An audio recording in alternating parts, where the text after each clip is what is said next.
কি করছিস বাবু? কি করছো? এ মা, কি পড়েছো?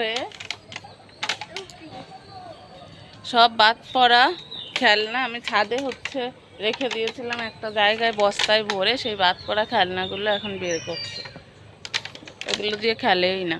এই যে, এই দেখো, এক বস্তা, ওখানে আরো 2 বস্তা আছে। এগুলো দিয়ে খেলে না, ওর জন্য আমি ছাদে এনে রেখে দিয়েছিলাম বস্তায় ভরে। এগুলো এখন আবার বের করছে। দুপুরবেলায় আসতো। দুপুরবেলায় কি হয়েছিল সূর্য মামার? সূর্য মামার কি হয়েছিল দুপুরবেলায়? না, সূর্য মামা রেগে গেছিল দুপুরে, বললি? কেন রেগে গেছিল? কেন? হ্যাঁ, সূর্য মামার বউয়ের সঙ্গে ঝগড়া করে। দুপুরবেলায় স্নান করতে এসছে, তখন বলছে যে খেলনাগুলো বের করব।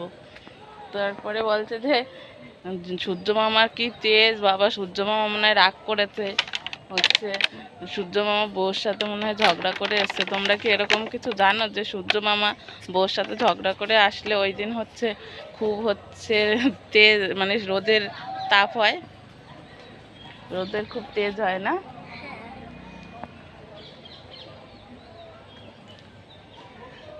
সেই তীর ধনুকটা আনলে সেই ভিডিওটা করতে পারতাম। ওই তো চাঁদ উঠে গেছে, চাঁদ মামা।